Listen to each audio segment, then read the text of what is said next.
তোমরা বাইরে যাবা, বিদেশে যাবা, বাজারে যাবা, কিছু না কিছু উপহার নিয়ে আসবা বাড়ি, আর উপহার এনে আগে দেবা মেয়েকে। সুবহানাল্লাহ কর। আগে কারে? মেয়েকে। সেই মেয়েরা আজ সমাজের সবচাইতে বেশি অবহেলিত, ঠিক কিনা কর? মেয়েটা একটু বড় হলেই আর একটা ছেলে যখন জন্মগ্রহণ করে তখন এই ছেলেটারে কোলে নিতে নিতে ওর কাম সারা হয়ে যায়। তারপর বাড়িতে ভালো রান্না বান্না হলে ছেলের কিসমতে মুরগির কলজা, মুরগির ভালো ভালো অংশ, মাছের মাথা সব ছেলের, মেয়ের কিসমতে হয় না। কথা ঠিক কিনা? ঠিক কিনা? এরপরে যদি রোগ হয়, মেয়ের অসুখ হয়েছে, ধৈর্য ধরতে তাকে নসিহত করা হয়, আর ছেলের অসুখ হওয়ার সাথে সাথে ডাক্তার 15টা বাড়িতে চলে আসে। ঠিক কিনা? এই বৈষম্য ইসলাম করেনি, আপনারা করেছেন, সমাজ করেছে। এই বৈষম্য ইসলাম করে। আমার বন্ধুগণ, মেয়েদের মর্যাদা কত বেশি, আল্লাহ রাসূল কত মর্যাদা দিয়েছেন নারীকে, মেয়েদেরকে কত মর্যাদা দিলেন। এই মেয়ে তার কিসমতে বাড়িতে এই অবস্থা হলো। তারপরে যখন বড় হলো, বিবাহ দেওয়ার সময় বাপে করলো কি? বাপ বিবাহের সময় মেয়েকে একটা পালঙ্ক দিল, সোফা সেট দিল, কাপড় চোপড় দিল, সোনা দানা দিল, বাস বাসানির মতো একটা আসসালামু আলাইকুম দিয়ে দিল, যাও। জমির ভাগ দিল না, বাড়ির ভাগ দিল না, ব্যবসার ভাগ দিল না, জমি বাড়ি টাকা পয়সা সবকিছু ছেলেদের নামে লিখে দিল। মেয়েটাকে জনমের মতো ব্যবসার টাকা দিয়া বাড়ি দিয়া বঞ্চিত করে দিল। ঠিক কিনা? ঠিক কিনা? এরপরে হাজী শাহ মক্কা শরীফ গেছে, মায়েরা ঠকাইছে, জন্মের ঠকা। মক্কা শরীফ থেকে হজ করে আইসা 15 হাত লম্বা জামার গায়ে দিয়ে আসছে। এরপরে মক্কা শরীফের জায়নামাজের উপরে সেজদা দিয়া মোনাজাত করে কয়, আল্লাহ আমি যেন দোজখে না যাই, আমারে বেহেশত দিও। ফেরেশতারা কয়, পাজি তুই মর আগে জন্মের বেহেশত করে খাওয়ায়। মেয়েরে ঠকাইছিস, বোনেরে ঠকাইছিস, ফুফুকে ঠকাইছিস, বেহেশত তো সোজা তোর মামু বাড়ি। মেয়েকে ঠকানো যাবে না। ছেলের যে অধিকার আছে, মেয়েরও সেই অধিকার আছে। এই অধিকারের কথা কোরআনে বলা আছে, নাই? চিল্লায় বলেন নাই? মেয়ের অধিকার আদায় করেন, আপনার ধানি জমি থেকে তার অংশ দিন। মেয়ে আপনার নামাজ, রোজা, হজ, যাকাত, তাহাজ্জুদ কাজে লাগবে না যদি মেয়েকে ঠকান। ইসলাম নারীকে এই অধিকার দিয়েছে। এই মেয়ে কদিন পরে আরেকজনের বউ হয়ে গেল। বিবাহের সময় দেখেন অধিকার কার বেশি? সুবহানাল্লাহ কর। আমি বলি সারা পৃথিবী দিচ্ছেন, নারীর কোন সম্মান নাই। যেই যুগে মেয়ে হয়েছে, শোনা মাত্র গলাটা টিপে বেরিয়ে ফেলাই। আল্লাহ কোরআন শরীফে বলছেন, বিআইয়ি যামবিন কুতিলাত, কোন অপরাধে মেয়েগুলির মেরে ফেলতেছ? অপরাধটা করছি, এই মেয়ে মেরে ফেলতেছে। ওই যে হাদিস শরীফে একটা লোক গিয়ে কাঁদতেছিল মুসলমান হওয়ার পর। হুজুর কয়, কান্দো কেন? কই যে আমার গুনাহ কি মাফ হয়েছে? হুজুর বলেন, হ্যাঁ মাফ হয়ে গেছে, কলেমা পড়ছো, মাফ হয়ে গেছে। কয় যে হুজুর আমি তো মারাত্মক গুনাহ করছি। বলে কি? বলে আমার একটা মেয়ে, সেই মেয়েটাকে নিয়ে আমি, ঘটনা লম্বা, আমি সংক্ষেপে বলতেছি, মেয়েটাকে ফাঁকি দিয়া তারে আমি মারবো, বুঝতে দেই নাই আমার বউরে। বললাম চলো বেড়াইতে যাই। মেয়েটা আমার সাথে সাজায় দিয়েছে, তার মা বেড়াতে নিয়ে যাবো এই কথা মনে করে। মেয়েটা কদ্দূর যায়, আবার আব্বা আব্বা বলে আমার দিকে ফিরে আসে, আবার পিছনে থাকে, আবার আব্বা আব্বা বলে জড়ায় ধরে। এইভাবে করতে করতে যখন নির্জন এলাকায় গেলাম, আমি পাহাড়ের পাশে গর্ত খোঁড়া আরম্ভ করলাম। গর্ত খুঁজি আর মাটি ছিটে এসে আমার দাড়িতে লাগে। বাচ্চা মেয়েটা আমার কাছে এসে দাড়ি দিয়ে ধুল ঝাড়ায় দেয়, কয় আব্বা তোমার দাড়িতে ধুল লাগতেছে, তুমি এই কষ্ট করতেছো কেন? মেয়ে তো বোঝে না যে আমি তার জন্য কবর খুঁজতেছি। কবরটা খোঁড়া হয়ে যাওয়ার পর মেয়েটারে বান্ধা শুরু করলাম। মেয়ে এখন কাঁদতেছে, বাবা আমার বান্ধো কেন? আমি তারে বাঁধা জোরে ওর মধ্যে নিক্ষেপ করে দিলাম। মেয়েটা গর্তের মধ্যে বসে চিৎকার করে বলছে, আব্বা তুমি আমারে বাঁচতে দাও, আমি তোমারে বাপ বলে সমাজে হেয় করব না, আমি ভিক্ষা করে খাবো, আমারে বাইরো না।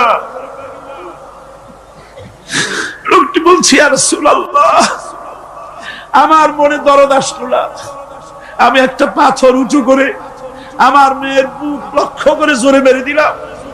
বুকটা ফেটে রক্ত ফিনকি দিয়ে উঠলো, আর মেয়ের বুক থেকে আওয়াজ বেরোলো, আব্বা। আমার কানে যেন এখনো সেই আওয়াজ বাজে। হাদিস শরীফে এসেছে, হুজুরের চোখের পানি দাড়ি ভিজে ভিজে জামার উপরে পড়তেছিল। হুজুর বললেন, আহারে, মানুষও পারে এইরকম কাম করতে।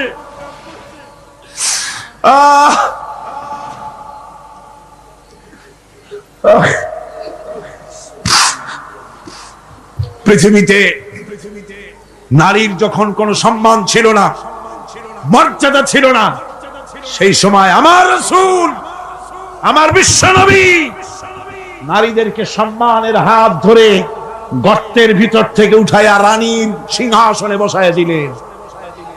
সুবহানাল্লাহ। মায়ের মর্যাদা দিয়ে দিলেন। সুবহানাল্লাহ।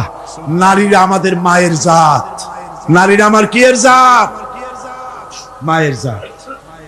আমার মা বোনেরা, তোমাদের সম্মান কত তোমরা জানো না। আমরা পুরুষ, আমাদের পায়ের তলে জুতা, আর তোমরা আমাদের মায়ের জাত। তোমরা নারী, তোমাদের পায়ের তলে আল্লাহর জান্নাত, আল্লাহর বেহেশতটা তোমাদের পায়ের তলে। এই সম্মান আল্লাহ তোমাদের দিয়েছে, নবী দিয়েছেন। সুবহানাল্লাহ। ভাইরা আমার, অধিকার ইসলাম দিয়েছে। বিবাহ যখন হয়, এই বিবাহের সময় এজেন্ট আনতে হয়। আর বিবাহ হচ্ছে বিবাহ বৈঠক। এজেন্ট আনার জন্য ওই যে কি জানি কয়, ম্যারেজ রেজিস্ট্রার বা মৌলভী সাহেব, কার অনুমতি আগে নেয়? বলেন, কার অনুমতি? তাহলে অধিকার ইসলাম পুরুষে দিল না মেয়ে লোকে দিল? আগে মেয়ে লোকের কাছে যাও, মেয়েটাকে জিজ্ঞেস করো সেই বিবাহে রাজি আছে কিনা। সুবহানাল্লাহ পড়ে, এই বিবাহে রাজি আছে কিনা জিজ্ঞেস করো, তার অধিকারই বেশি। এরপরে এই বিবাহে করার ব্যাপারে কত বৈষম্য। আজ বিবাহ করতে গেলে যৌতুকের প্রথা এসেছে। রাসূলুল্লাহ যৌতুক দিয়েছিলেন, ওটা যৌতুক না, ওটা উপহার, ওটা হাদিয়া। রাসূলুল্লাহ তোহফা দিয়েছিলেন হুজুরের জামাই। সুবহানাল্লাহ। কি জামাই? এক জামাই তো জিন্নুর আইন, যাকে ফেরেশতারা পর্যন্ত লজ্জা করত যারে দেখে, হযরত উসমান রাদিয়াল্লাহু তাআলা আনহু। আরেকজন হযরত আলী কাররামাল্লাহু ওয়াজহাহু। হযরত আলী, যার সম্পর্কে রাসূল পাক সাল্লাল্লাহু আলাইহি ওয়াসাল্লাম যাকে কত সম্মান দিয়েছেন, কত মর্যাদা দিয়েছেন, এই হলো হযরত আলী হুজুরের জামাই। আনা মাদিনাতুল ইলম ওয়া আলিউম বাবুহা। আমি হলাম জ্ঞানের রাজ্য, আর আলী হলো সেই রাজ্যে প্রবেশের দরজা। সুবহানাল্লাহ। ভাইরা, এই হলো জামাই। আর মেয়ে খাতুনে জান্নাত, বিনতে রাসূল, বেহেশতের সমস্ত রমণীদের সরদারিনী মা ফাতিমাতুজ জাহরা রাদিয়াল্লাহু তাআলা আনহা। কি উপহার দিলেন বিয়েতে রাসূল? এই মেয়ে আর এই জামাই। উপহার হলো খেজুরের ছোবড়ার একটা তোশক, পানি উঠাবার জন্য একটা মশক, আর আটা পেশা একটা যাত্রা। এই হলো নবীর মেয়ে আর জামাইয়ের জন্য উপহার। আজ সমাজের ভেতরে যৌতুক সৃষ্টি হয়েছে। এই যৌতুক নিতেছে মুসলমানেরা। কন্যা পক্ষের কাছ থেকে দাবি করে যৌতুক আদায় করা হচ্ছে। ঠিক কিনা কর? যৌতুক দিতে হবে, যৌতুক দিতে হবে। কি দিবা? পাজেরো জিপ, লেটেস্ট মডেল, 10 লক্ষ টাকার ক্যাশ, গুলশানে অফিস, মঙ্গল গ্রহে বাড়ি। মানে মেয়ে জন্ম দিয়া বাপ এমন বিপদে পড়েছে যেন তওবা করা দরকার, আল্লাহ আমারে মাইয়ে দিও না। ঠিক কিনা কর? সমাজের অভিশাপ, হারাম। আপনি মেয়ে বিয়ে দেওয়ার সময়, ছেলে বিয়ে দেওয়ার সময় কন্যা পক্ষের কাছ থেকে ডিমান্ড করতে পারবেন না। যদি বর কন্যা পক্ষ ইচ্ছে করে কিছু দেয়, দেওয়া সুন্নত, নেওয়া সুন্নত, কিন্তু দাবি করতে পারবেন না। দাবি করে যদি নেন শুকরের মাংস খাওয়া কি? বলেন নাকি? কুত্তার পায়খানা খাওয়া কি? আর যারা জবাব দিলেন না তাদের জন্য কি মোবা? কুত্তার পায়খানা খাওয়া কি? সুতরাং মেয়ে বিয়ে ছেলে বিয়ে দেওয়ার সময় কন্যা পক্ষের কাছ থেকে যৌতুক আদায়ের নামে দাবি করে কোনো কিছু শুয়ারের মাংসের মতো, কুত্তার পায়খানার মতো এসব জিনিস আপনারা কি দাবি করে আদায় করবেন? আমি আজকে দেখতে চাই যে সব পিতারা মাহফিলে এসেছেন, ছেলের বিয়ে আজও দেন নাই, সেই সব পিতারা কোরআনের মাহফিলে হাত তুলে শপথ করেন কুত্তার পায়খানা খাবেন না, শুয়ারের মাংস খাবেন না। হাত উঁচু করেন। ওই ছেলেরা, তুমি বাপ হইছো কবে? হাত নামাও। ছেলেরা না, শুধু পিতারা, ছেলের বাপেরা হাত উঁচু করো, আমি দেখবো। তা হোক, ছেলের বাপেরা হাত উঁচু করো, আমি দেখবো। আলহামদুলিল্লাহ, হাত নামান, কোন আলহামদুলিল্লাহ, আর জোরে কোন আলহামদুলিল্লাহ। এবার তোমরা যারা হাত উঠাতে গিয়ে বেকুব হইছো, এইবার তোমরা জওয়ানেরা, তরুণেরা, ছাত্ররা, যুবকেরা, তোমরাও তো বিবাহ করবা, যারা বিবাহ করো নাই। বিয়ে করার সময় তোমার এই চিন্তা করা দরকার, টেলিভিশন, গাড়ি, ক্যাশ, সবকিছুর চাইতে বেশি মূল্যবান তোমার স্ত্রী। ঠিক কিনা? ঠিক কিনা? সেই স্ত্রী হবে তোমার কাছে বেশি মূল্যবান। দাবি করে কিছু নিতে পারবা না। যদি শ্বশুর একটা ঘড়ি দেয়, চুমা খাইয়া হাতে লাগায় নিয়ে আসবা। যদি একজোড়া জুতা দেয়, 14 গোষ্ঠীর কপাল মনে করে নিয়ে আসবা। শেরওয়ানি দিল, আলহামদুলিল্লাহ বলে গায়ে দিয়ে নিয়ে আসবা। তোমার তো তৃপ্তি হওয়া উচিত।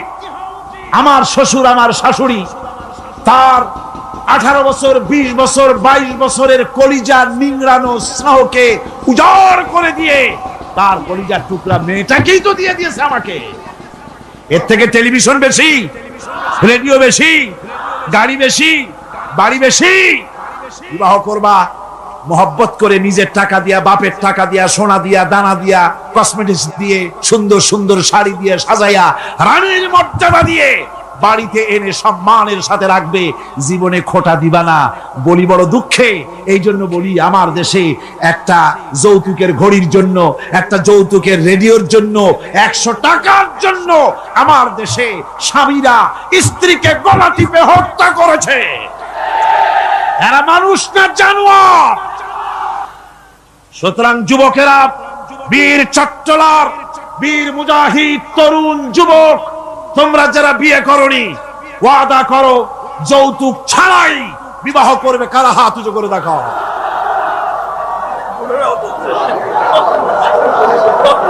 বুড়ারা হাত তুললে তো মনে হয় যেন আবার বিয়ে করতে চায়। বুড়ারা না, জওয়ানেরা, জওয়ান, বসো বসো বসো বসো।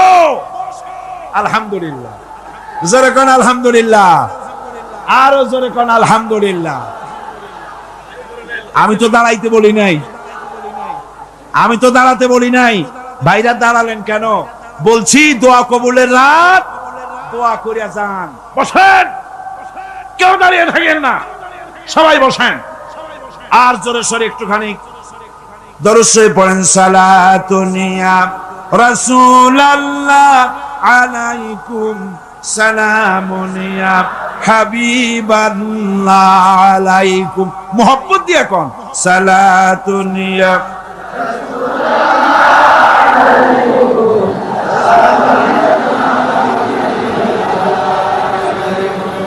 সালাতুনিয়া রাসূলুল্লাহ, সালামুনিয়া হাবিবাল্লাহ আলাইকুম। ভাইরা আমার, আমি খুব খুশি হয়েছি, আল্লাহ খুশি হয়েছে। কল আলহামদুলিল্লাহ। আজকের মাহফিল সার্থক। আপনারা বিশ্বাস করেন, আগামী জাতীয় নির্বাচনে যে পার্লামেন্ট তৈরি হবে, সেই পার্লামেন্ট যদি কোরআনের পার্লামেন্ট হয়, তাহলে যৌতুক বিরোধী বিল পাস করে যৌতুক প্রথার উপরে ঝাঁটা মেরে বঙ্গোপসাগরে আমরা নিক্ষেপ করবো ইনশাআল্লাহ।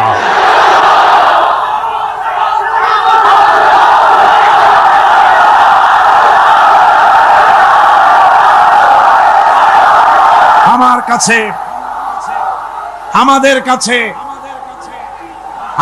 কাছে অনেক সময় থামুন, আমাদের কাছে অনেক সময় রিকশাওয়ালা, ঠেলাওয়ালা, কুলি, মজুর এসে দোয়া চায়, হুজুর একটু দোয়া করেন। কি দোয়া?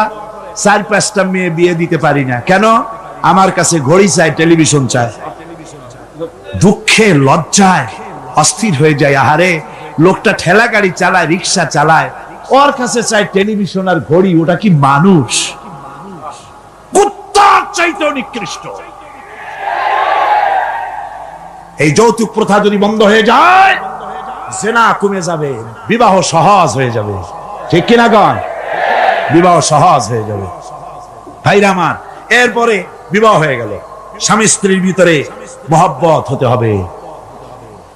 একটা জিনিস মাঝখানে আমি বলে নেই, সেটা হলো এই শাশুড়ি আর পুত্রবধূর ঝগড়া, সাপে নেউলে অবস্থা, একটা চিরন্তন অবস্থা।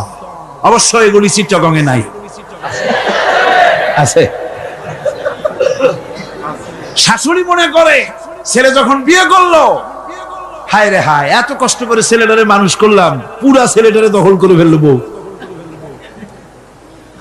আমি শাশুড়িরা যারা আসছেন আজকের মাহফিলে, শাশুড়িদের উদ্দেশ্যে বলি, নিজের মেয়ের হাজারো অপরাধ সহ্য হয়, পুত্রবধূর এক চুল পরিমাণ অপরাধ আপনার সহ্য হয় না। এটা ঠিক নয়। আপনি পুত্রবধূকে নিজের মেয়ের মতো দেখুন, আর পুত্রবধূরা তারাও নিজের শাশুড়িকে মায়ের মতো দেখুন। আর মনে মনে ভাবুন, চিরকাল আপনি পুত্রবধূ থাকবেন না, আপনিও শাশুড়ি হবেন। আপনার শাশুড়িকে যদি মায়ের মতো যত্ন আপনি করেন, তাহলে আপনার পুত্রবধূর কাছ থেকে আপনিও মায়ের যত্ন পাবেন। আর এই ঝগড়া যদি থাকে, সংসার কিছুতেই ভালো থাকতে পারে না। গেল শাশুড়ি পুত্রবধূ। এবার স্বামী স্ত্রী। স্বামী স্ত্রীর ভিতরে মহব্বত আল্লাহর এক নিয়ামত, কোন আলহামদুলিল্লাহ। হযরত আয়েশা সিদ্দিকা রাদিয়াল্লাহু তাআলা আনহা বলেছেন, রাসূলুল্লাহর ঘরের ভিতরে কোনো দৌলত ছিল না, কিন্তু ঘরটা মহব্বত দিয়ে ভরা ছিল। আমি গ্লাসে পানি পান করে গ্লাসটা যখন রেখে দিতাম, যেখানে আমি ঠোঁট লাগাইয়া পান করতাম, আমার নবী গ্লাসের সেই জায়গায় পা মুখ লাগাইয়া পানি পান করতেন। আমার দেশে বহুত স্বামী আছে, স্ত্রী বিয়ে করছে তো মনে করে যে আমি তো নওয়াবজাদা নসরুল্লাহ খান, আর বউ সারাদিন তুমি কাজ করবে। কেন সারাদিন বউ কাজ করবে? আপনি একটু কাপড়টা ধুইতে পারেন না? আপনি একটু তার থালাবালিটা ধোয়ার ব্যাপারে একটু সাহায্য করতে পারেন না? আপনি একটু তরকারি কোটার ব্যাপারে যেটা আপনি পারেন একটু সাহায্য করতে পারেন না? ঘরটা একটু আপনি গুছাইতে পারেন না? আপনি কোন বড় লাটের বড় লাট? এবার শুনুন রাসূলুল্লাহর আচরণ। হযরত আয়েশা বলেছেন, আল্লাহর নবী দিনের কাজ করে যখন ঘরে ক্লান্ত শ্রান্ত হয়ে ফিরেছেন, এসে দেখেছেন আমার রান্না তখনও শেষ হয় নাই। নবীজি ক্ষুধার্ত ছিলেন, ক্লান্ত ছিলেন, আমার রান্না তখনও হয় নাই দেখে নবীজির চক্ষু লাল হয় নাই, ভুরু কুঞ্চিত করেন নাই, বিরক্তির ভাব দেখান নাই, ভর্ৎসনা করেন নাই, বরং আমার পাশে বসে তরকারি কুটে অথবা রুটি সেকে আমাকে সাহায্য করেছে। এই ছিল আমার রাসূল। নারীদের প্রতি সহনশীল হও, নারীদেরকে সম্মান করো। চট্টগ্রামের তরুণ যুবকদের বলি, কলেজ, বিশ্ববিদ্যালয়, হাই স্কুল মেয়েদের যখন ছুটি হয়, নির্লজ্জের মতো কলেজের গেটে মহিলা স্কুলের সামনে দাঁড়ায় থাকো কেন? ঠিক কিনা কর? তোমাদের জ্বালায় মেয়েরা নিরাপদে হাঁটতে পারে না। তুমি মেয়ের লোককে যখন দেখো, পরের একটা মেয়ে, তুমি ভাবতে পারো না এটা আমার মা, এটা আমার বোন? এইরকম চোখে দেখো। নারীকে সম্মান করো। মহিলা স্কুল, মহিলা কলেজের সামনে ভিড় করো না, তাদের সহজে যাতায়াত করতে দাও। এটাই ইসলাম বলে। বউকে সাহায্য করো, স্ত্রীকে সম্মান করো, মর্যাদা দাও, সমান অধিকার।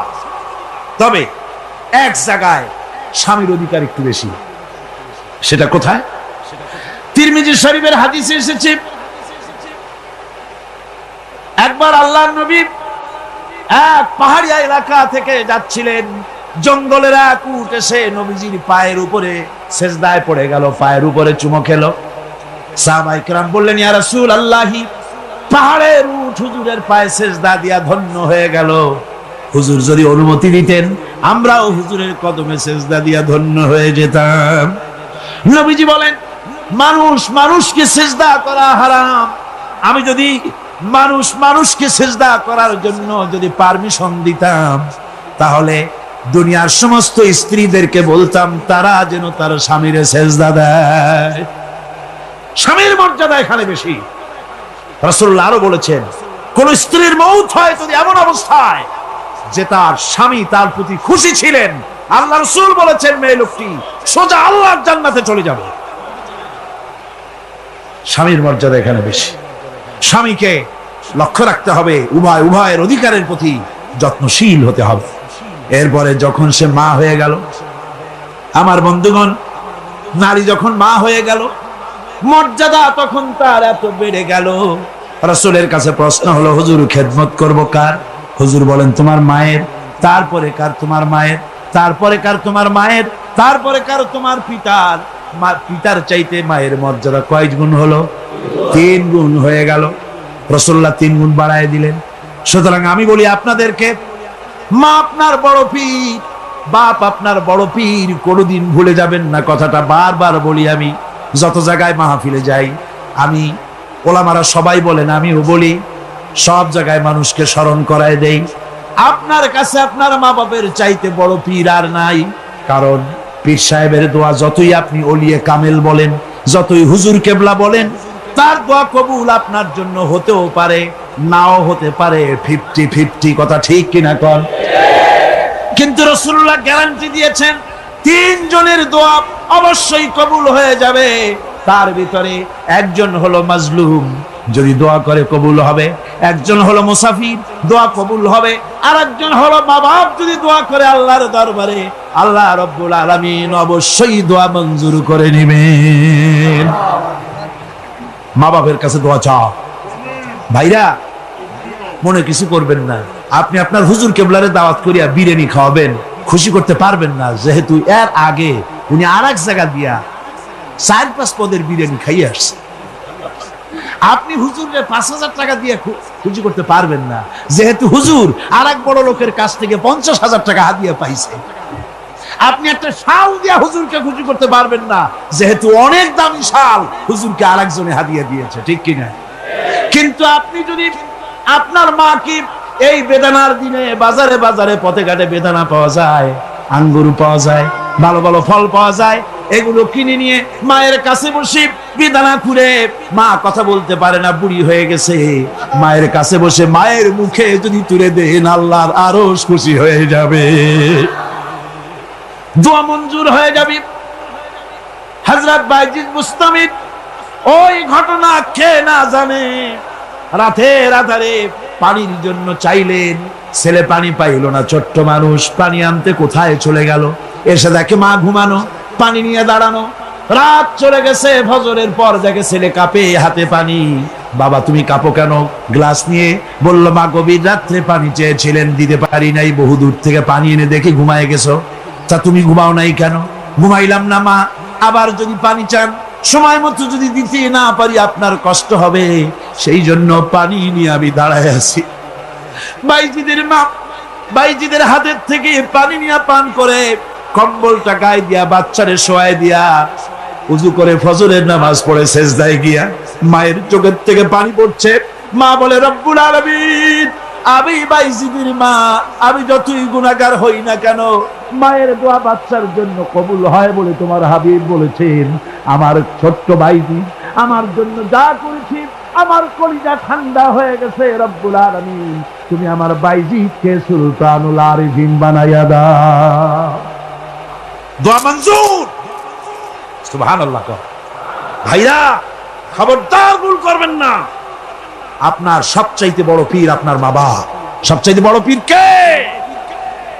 আমি এবার বোনদের ব্যাপারে, আমার বোনেদের ব্যাপারে শেষ কথা বলবো, ইসলাম আপনাকে অধিকার দিয়েছে লেখাপড়া করার, প্রশাসনিক দায়িত্বশীল হওয়ার অধিকার আছে, আর্মিতে যাওয়ার অধিকার আছে, সব অধিকার আছে পুরুষের। যত অধিকার ইসলামী রাষ্ট্রে আপনার তত অধিকার, কোনোটা খাটো নাই। তবে ক্ষেত্র ভিন্ন, পর্দার সাথে থাকতে হবে।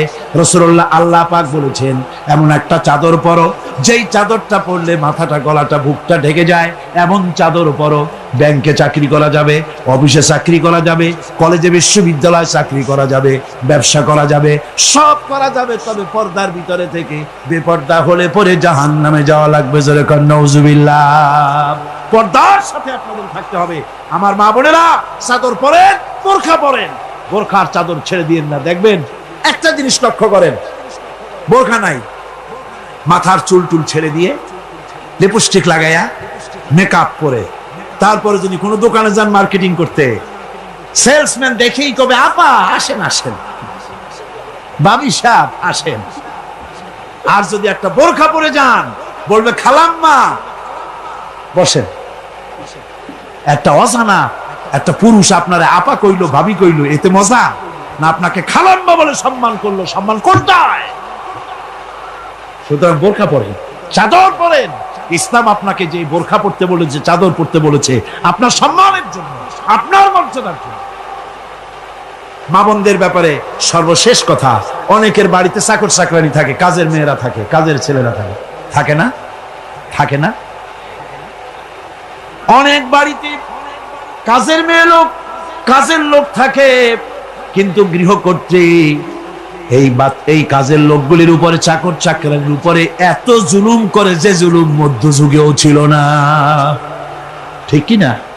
কথায় কথায় মারধর করে, নিজেরা যা খায় তার থেকে নিম্নমানের খাবার দেয়, ভালো শোবার পায় না, ভালো খাবার পায় না।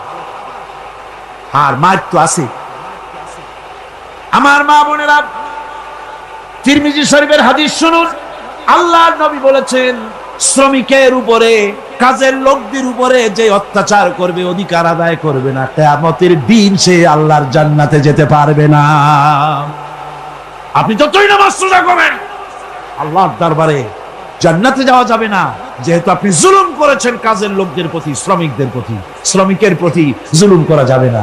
এই পৃথিবী ভরা যদি থাকে সরিষা, আকাশ পর্যন্ত উঁচা, মওলানা রুম আলাইহির রাহমা তিনি বলছেন, আর সপ্ত আকাশের উপরে থাকে যদি একটি ছোট্ট পাখি, ওই পাখিটা পৃথিবীতে এসে একটা দানা নিয়ে যাবে, 7 আকাশের উপরে রাখবে, 70,000 বছর বিশ্রাম করবে, আবার আসবে আর একটা দানা নিয়ে গিয়ে 7 আকাশের উপরে রেখে 70,000 বছর বিশ্রাম করবে। মওলানা রুম বলেন, এমনি করে ওই পাখিটি 70,000 বছরের বিরতিতে একটা একটা দানা নিতে নিতে তামাম পৃথিবীর সমস্ত দানাগুলি যদি 7 আকাশের উপরে নেওয়া হয়েও যায়, তবুও আল্লাহ রাব্বুল আলামিন মানুষের জন্য যে পরকালের জীবন তৈরি করেছেন, সেই জীবনের শেষ হবে না। কি বিশাল, কি জীবন যার কোনো শেষ নাই। শুধু বিচারের দিনটা হবে 50,000 সানা মিম্মা তাউদ্দুন। দুনিয়ার হিসাব মতে যে তোমরা গণো, এই গণনা মতে 24 ঘন্টার দিন, 7 দিনের সপ্তাহ, 30 দিনের মাস, 52 সপ্তাহের বছর, এইভাবে করে মাস দিন যেভাবে তোমরা গণনা করো, 50,000 বছর পৃথিবীর, 50,000 বছর যত বড় লম্বা, কিয়ামতে শুধু বিচারের দিনটাই হবে এত বড় লম্বা। সুবহানাল্লাহ। সুতরাং সেই পরকাল, এই পরকালের উপরে বিশ্বাস, এটা হলো সবচেয়ে গুরুত্বপূর্ণ একটি বিষয়। কোরআনে কারিমে সম্ভবত এমন কোন পৃষ্ঠা নাই যেখানে সরাসরি অথবা আকারে ইঙ্গিতে পরকালের কোনো কথা বলা হয় নাই। সম্ভবত কোরআনে কারিমের এমন কোন পৃষ্ঠা নাই। কোরআনে কারিমের ভেতরে মওত, হাসর, জাহান্নাম, জান্নাত, তারপরে সিরাত, মিজান, মানাজির কিয়ামত ইত্যাদি অর্থাৎ মৃত্যুর পরের জীবন সম্পর্কে আল্লাহ পাক কোরআনে যা আলোচনা করেছেন তা যদি এক জায়গায় করা যায় তা অন্তত গোটা কোরআন শরীফের 1/3 10 পারার সমান হয়ে যাবে। এখন চিন্তা করেন বিষয়টা কতই গুরুত্বপূর্ণ, যার জন্য কোরআনে কারিমে এতটা বিরাট, কোরআনের 1/3 আল্লাহ পাক পরকাল সম্পর্কে আলোচনা করেছেন। খুবই গুরুত্বপূর্ণ বিষয়। এই পরকালের উপরে যারা ঈমান আনবে না, পরকালকে যারা বিশ্বাস করবে না, তাদের সম্পর্কে আল্লাহ পাক বলছেন والذين كذبوا بآياتنا ولقاء الآخرة حبطت أعمالهم। পরকালকে যারা বিশ্বাস করবে না, আখিরাতের দিনের পরে যাদের ঈমান থাকবে না, যারা বিশ্বাস করবে না, তাদের জীবনের সমস্ত ভালো কাজগুলি আল্লাহ রাব্বুল আলামিন বরবাদ করে দিবেন। তাদের জীবনের কোনো কাজের কোনো মূল্য নাই, সমস্ত কাজগুলি নিষ্ফল, বেকার, যারা নাকি পরকালকে বিশ্বাস করবে না। পরকালের বিশ্বাসটাই হচ্ছে মানুষের জীবনের সবচাইতে নৈতিকতার মূল ভিত্তি। একটা মানুষের চরিত্র ভালো হওয়ার জন্য পরকালের বিশ্বাসটা সবচাইতে বড় জিনিস। মানুষ ভালো মন্দ, পরকালের দরকারটা কি? প্রশ্ন উঠতে পারে, পরকালটা না হলে কি হইতো? পরকালটা এই জন্য হবে, এই জন্য দরকার যে পৃথিবীতে মানুষ অনেক ভালো কাজ করে, আবার অনেক খারাপ কাজও করে, দুরকমই করে। যত ভালো কাজ করে, এই ভালো কাজের পুরস্কার পৃথিবীতে দেওয়া সম্ভব নয়। একটা মানুষ এত ভালো কাজ করলো, নামাজ পড়লো, রোজা রাখলো, হজ করলো, যাকাত দিল, তারপরে আল্লাহর দ্বীন প্রতিষ্ঠার জন্য কষ্ট করলো, জেল খাটলো, জরিমানা দিল, ফাঁসির মঞ্চে চড়লো, তার এত ভালো কাজের পুরস্কার এই পৃথিবীতে দেওয়া সম্ভব নয়। এজন্য এমন একটা সময় দরকার যেখানে এগুলির এই বিরাট একটা লম্বা সময় তাকে পুরস্কার দেওয়া যায়, সেজন্য পরকালের প্রয়োজন। আবার পৃথিবীতে এমন বহু লোক আছে যারা এত অন্যায় করে যে অন্যায়ের শাস্তি পৃথিবীতে এই সীমিত সময় দেওয়া সম্ভব নয়। যেমন দৃষ্টান্ত দিতে গিয়ে আমি বলি যে একটা মানুষ যদি একটা মানুষকে হত্যা করে, তাহলে আপনি তাকে ওই একটা হত্যার বিনিময়ে তাকেও আপনি হত্যা করলেন, তাকেও ফাঁসি দিয়ে দিলেন। কিন্তু একটা মানুষ যদি লক্ষ লক্ষ মানুষ হত্যার কারণ হয়, একটা মানুষ যদি অনেকগুলি মানুষ মারে, তাহলে অনেকগুলি মানুষ মারার শাস্তি তো একটা জীবনের উপরে আপনি দিতে পারেন না। তাকে তো, তার জীবন তো একটাই, তার জীবন কয়টা? একটা গুলি করলেন, ফাঁসি দিয়ে দিলেন, তার একটা জীবন গেল। কিন্তু সে তো মেরেছে অনেক, তার কারণে তো লক্ষ লক্ষ মরছে। কাজে এই শাস্তি পৃথিবীতে দেওয়া সম্ভব নয় বলে এমন একটা জায়গা দরকার যেখানে এই ধরনের বড় রকমের শাস্তি, দীর্ঘমেয়াদী শাস্তি দেওয়া যায়, শরীরটাও সেরকমের বানানো যায়, এই ধরনের করে একটি জায়গা দরকার। সেই জায়গার নাম হচ্ছে পরকাল, সেই জায়গাটার নাম হচ্ছে আখিরাত। এই জন্য কমন সেন্সের, সাধারণ জ্ঞানের দাবিও পরকাল প্রয়োজন। আর পরকালের ভিত্তিতেই মানুষের চরিত্র গঠন হতে পারে। মনে করেন একজন অফিসার, তিনি জানেন তাকে দেখার কেউ নাই, তার যা খুশি তিনি তা করতে পারেন, তার পেছনে কোনো গোয়েন্দা বিভাগের লোক লাগানো নাই। এই চিন্তা যদি তার থাকে, তাহলে ঘুষের টাকা খাওয়া, স্বজন প্রীতি করা তার জন্য কি অসম্ভব না সম্ভব? খুবই সম্ভব। আর একজন অফিসার, তিনি যদি জানেন যে না, আমাকে দেখার মতো লোক আছে, আমার পেছনে গোয়েন্দা বিভাগের লোকেরা কাজ করতেছে, আমার কোনো জিনিসই এড়িয়ে যাবে না, এই চিন্তা যদি থাকে, তাহলে এই দুইজন অফিসারের আচরণ এক হবে? কখনই হবে না। একজনের আচরণ হবে খুবই সংযত, আর একজনের আচরণ হবে খুবই অসংযত। সুতরাং পরকালে যে বিশ্বাসী ব্যক্তি, সে ব্যক্তি চুরি, ডাকাতি, জেনা, ব্যভিচার, হত্যা, ধর্ষণ ইত্যাদি থেকে তিনি হবেন মুক্ত। আর যে ব্যক্তি পরকালকে বিশ্বাস করবে না, তার দ্বারা হবে না এমন কোনো কাজ নাই, সবকিছুই তার দ্বারা সম্ভব। এরপরে আল্লাহ পাক বলছেন যে পরকাল বিশ্বাস মানুষকে দায়িত্ববান বানায় দেয়। পরকালের বিশ্বাস মানুষকে কি বানায়? দায়িত্ববান বানায়। যেহেতু তোমারে তো খালি খালি সৃষ্টি করা হয় নাই। আল্লাহ রাব্বুল আলামিন কোরআনে কারীমের মধ্যে বলছেন, আফাহাসিবতুম আন্নামা খালাকনাকুম আবাসা وأنكم إلينا لا ترجعون। লোকেরা কি ভেবেছে?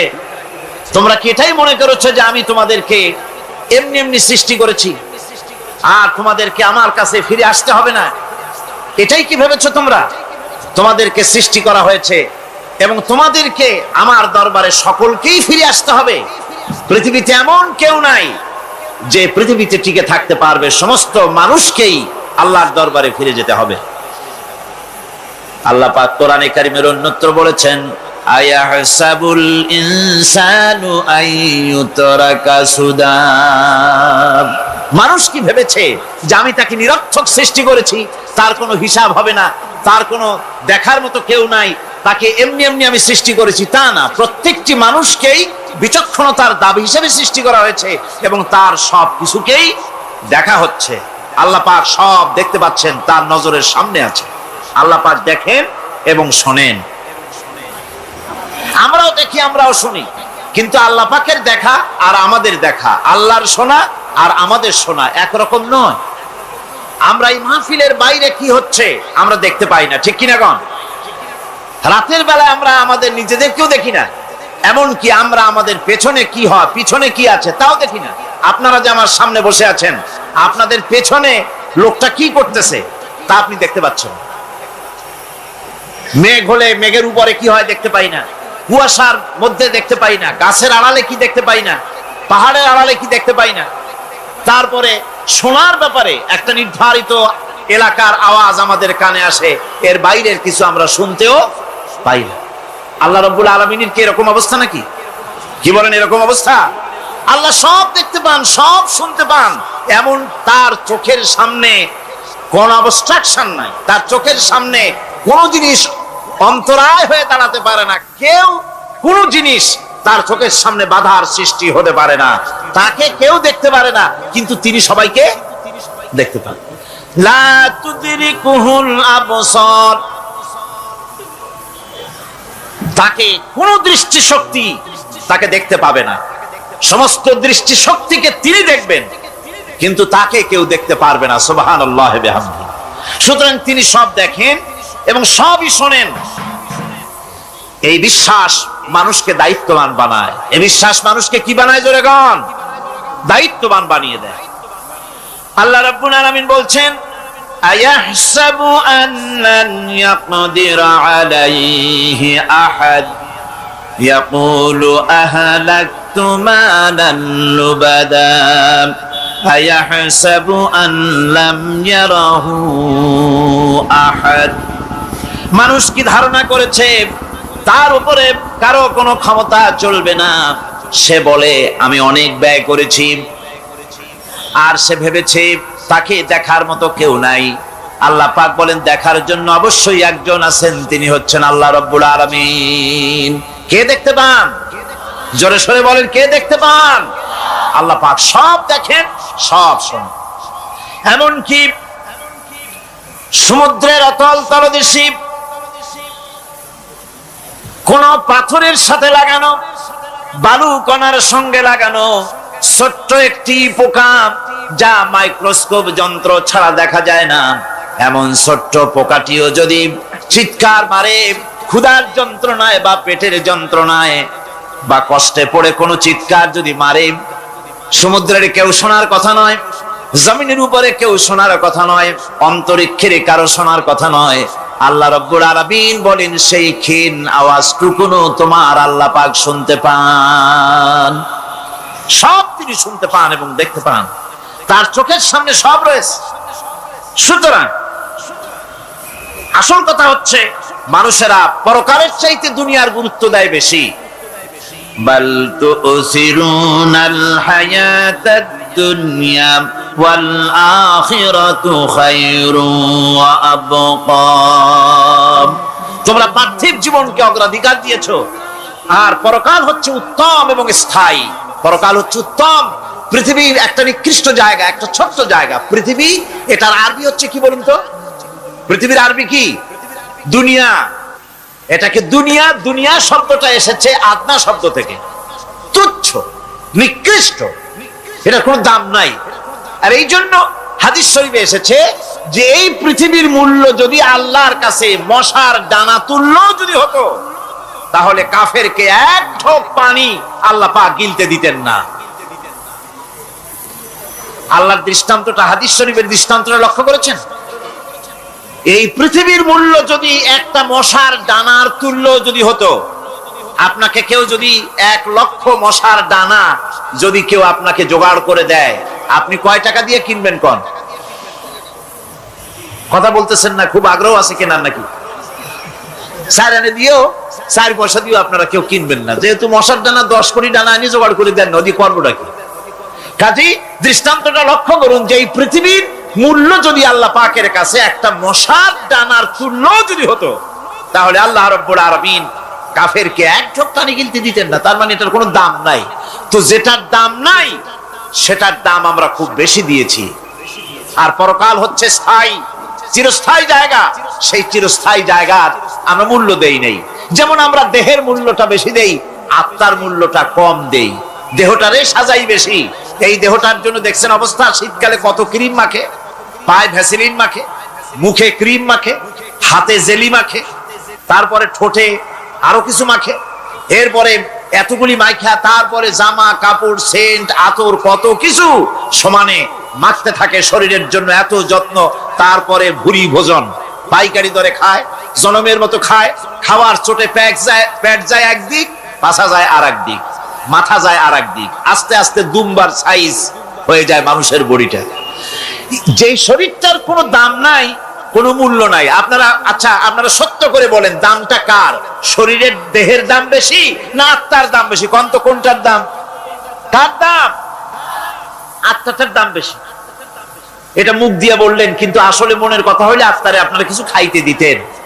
আত্মাকে তো কিছু খেতে দেওয়া হয় না। দেহটারই আত্মাটার দাম যদি বেশি না হবে, মানুষ মরে গেলে পরে যায়টা কি? চোখ আছে, কান আছে, মুখ আছে, হাত আছে, পা আছে, সবই তো রয়ে গেল। গেলটা কি? কি যাওয়ার কারণে? প্রাণের সন্তান, কলিজার টুকরা সন্তান বলে মা, বাবার কাছে আমার যেতে ভয় করে। ছোট্ট বাচ্চা বাবার কাছে যেতে চায় না, প্রাণীদিকা স্ত্রীও যেতে চায় না। মা বাবা আত্মীয় স্বজন সবাই বলে তাড়াতাড়ি বিদায় করো, তাড়াতাড়ি বিদায় করো। কি যাওয়ার জন্য? কি ছিল মূল্যবান জিনিস, আর ওইটা যাওয়ার জন্যই পরিণতি হলো, সেটার নাম হলো রুহু। যে আত্মাটার বেশি মূল্য, সেইটার মূল্য মানুষেরা দেয় না। এই আত্মাটা কি জিনিস? আল্লাহ পাক নবীর কাছে প্রশ্ন করা হয়েছে রূহ সম্পর্কে, আল্লাহ তার জবাব দিয়েছেন, ওয়াইয়াস আদুনাকা আনির রূহ কুলির রূহু মিন আমরি রাব্বি। নবী হে, আপনাকে প্রশ্ন করা হয় রূহ কি জিনিস, আপনি বলুন এটি হচ্ছে আল্লাহর হুকুম। আল্লাহর একটা হুকুম মানুষের ভিতরে কাজ করে। এটা এতই গুরুত্বপূর্ণ, ওটা থাকলে আমরা বাঁচি, ওটা না থাকলে আমরা মরে যাই। এখন যেটার গুরুত্ব বেশি সেটারে খাইতে দেই না, সেটার জন্য কোনো যত্ন নাই, খোঁজ নাই, খবর নাই। সকালবেলায় ব্রেকফাস্ট, নাস্তা, লাঞ্চ, ডিনার, বিকালের চা, ফলারি, কোনো জিনিসের অভাব নাই, সমানে খায় আর সমানে শরীরটারে বাঁচায়। আর যেটার কারণে বডিটা বাঁচে তার কোনো খোঁজ খবর নাই, ওটারেও কিছু খাবার দিতে হবে। ওটারে কি খাওয়াবেন? ওটাই কি ফুলকপি খাবে? শীতের দিনে লাল শাক খাবে? লট্টা মাছ খাবে নাকি? খাবেন। রূপচান্দাও খাবেন। শীতকালের ভাপা পিঠাও না, ধুপি পিঠা কি কন আপনারা, এগুলোও খাবেন। সুতরাং এই যে শরীর, আপনার আত্মাটা, ওরে খাইতে দিবেন কি? ও কচু খায় না, মূলাও খায় না, দুধও খায় না, পনিরও খায় না, ঘিও খায় না, মাছ গোশতও খায় না। যেহেতু এই আত্মাটা এসেছে রূহের জগৎ থেকে, তাই ওর খাদ্য এই পৃথিবীতে বানানো হয় নাই। দেহ তৈরি হয়েছে মাটি থেকে, মাটির উপাদান দিয়ে, সেজন্য তার খাদ্য বানানো হয়েছে মাটির উপাদান দিয়ে। আর আত্মা যেহেতু এসেছে আল্লাহর কাছে থেকে, রূহের জগৎ থেকে, সেজন্য আল্লাহ রাব্বুল আলামিন আত্মার খাদ্য পাঠিয়েছেন লৌহ মাহফুজ থেকে। খাদ্যের নাম হচ্ছে তেলাওয়াতে কোরআন। তেলাওয়াতে কোরআন। কোরআনে কারীম তেলাওয়াতে আত্মার সমৃদ্ধি হতো। কোরআনে কারীমের তেলাওয়াত, অনুধাবন, এর দ্বারা আত্মার সমৃদ্ধি হতো। যেহেতু কোরআন হচ্ছে রূহের খোরাক, সেই খোরাক দেওয়া হচ্ছে না তাকে।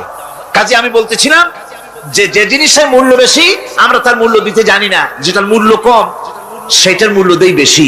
অনুরূপ ভাবে এই পৃথিবীর কোনো দাম নেই, আল্লাহ পাক বলছেন সেই জিনিসটার মূল্য আমরা বেশি দিলাম, আর পরকালের চিন্তা আমাদের দিল থেকে উবে গেল।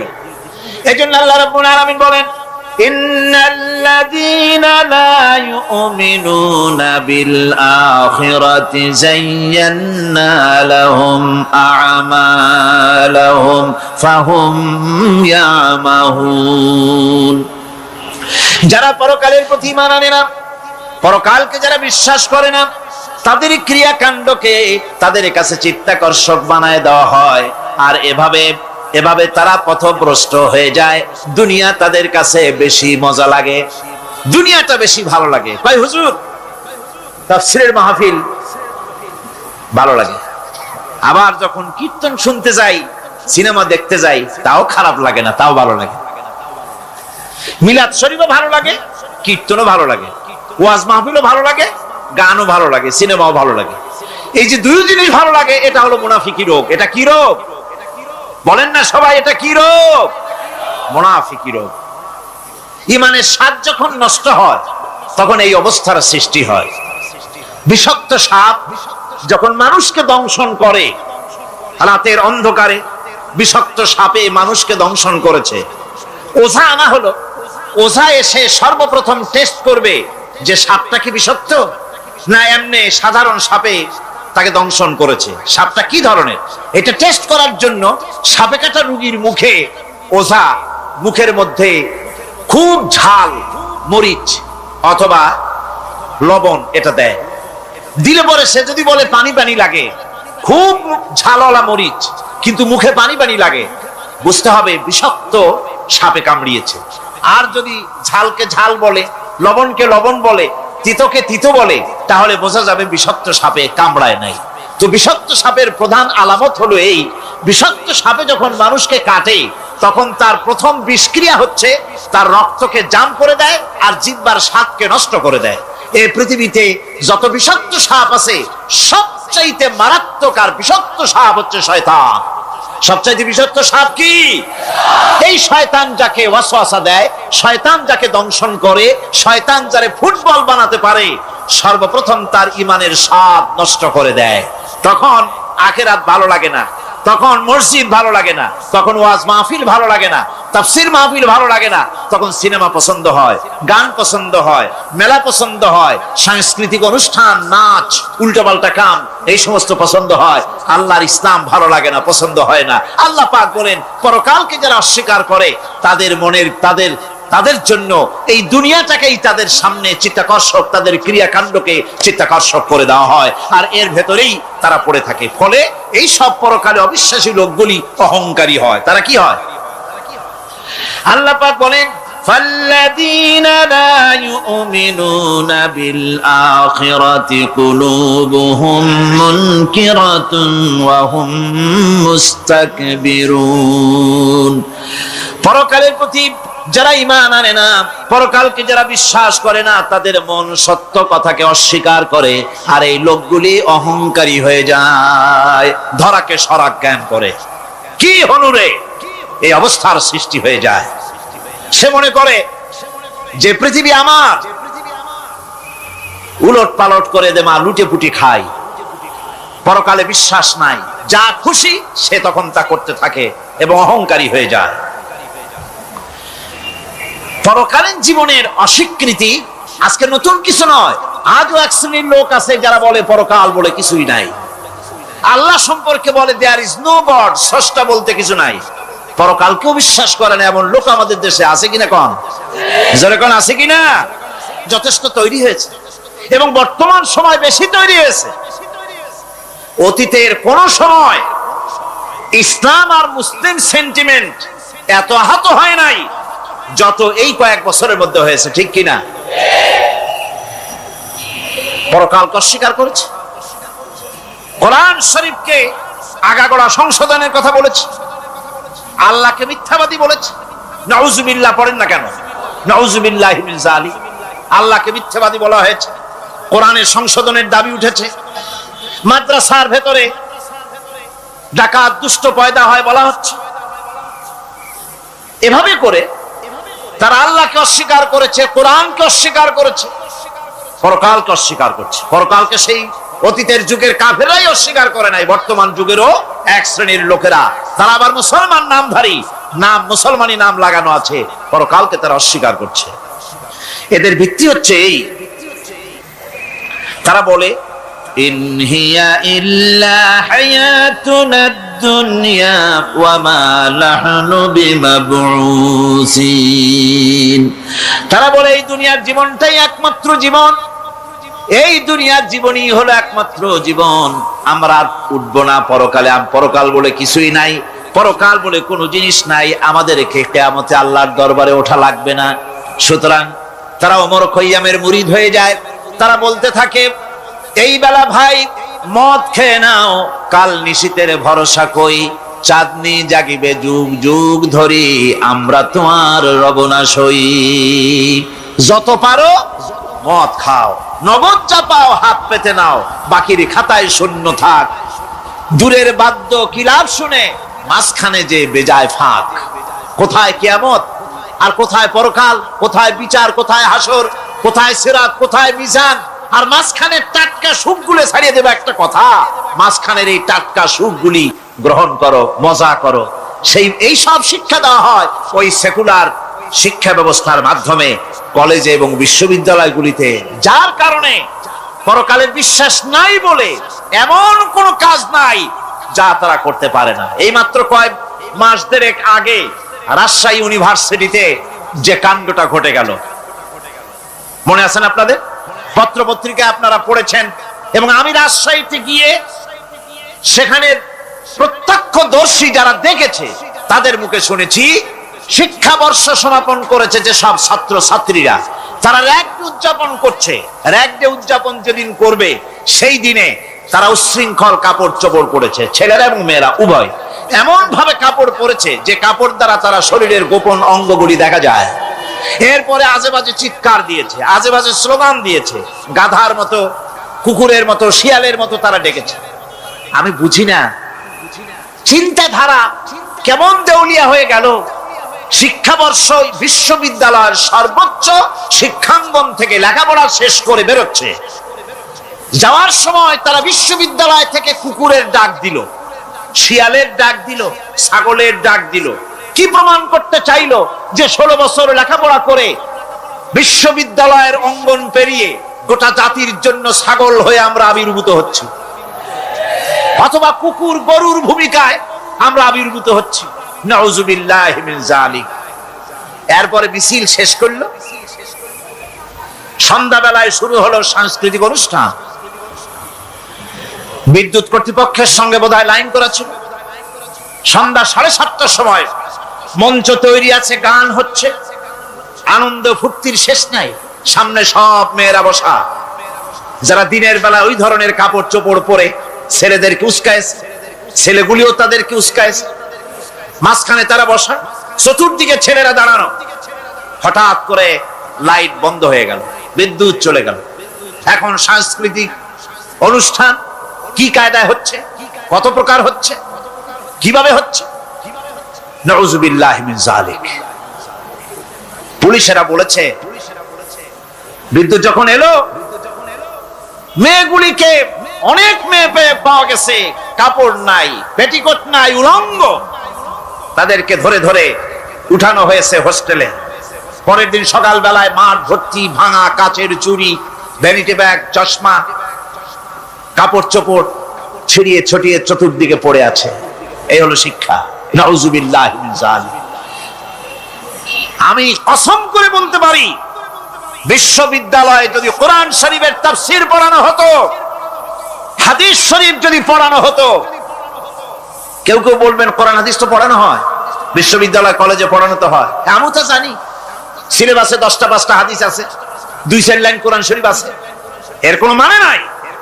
মাদ্রাসায় যেমন পড়ানো হয় 30 পারা কোরআনের তাফসীর, রাসূল করিম সাল্লাল্লাহু আলাইহি ওয়াসাল্লামের হাদিস যেমন পড়ানো হয়, এইভাবে করে যদি বিশ্ববিদ্যালয়ে কোরআন হাদিস পড়ানো হতো, আল্লাহর কসম বাংলাদেশের বিশ্ববিদ্যালয়গুলি গোটা জাতিকে চোর, গুন্ডা, বদমাশ, ডাকাত উপহার দিত না, উপহার দিত শাহজালাল।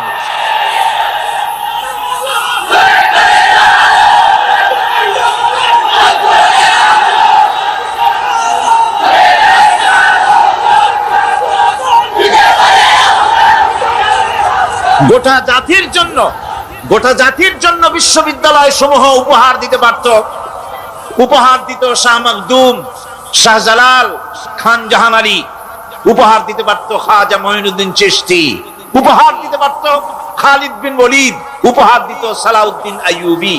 আল্লাহ পাক তাদের সকলের প্রতি রহম করুন, জোরে কোন আমিন।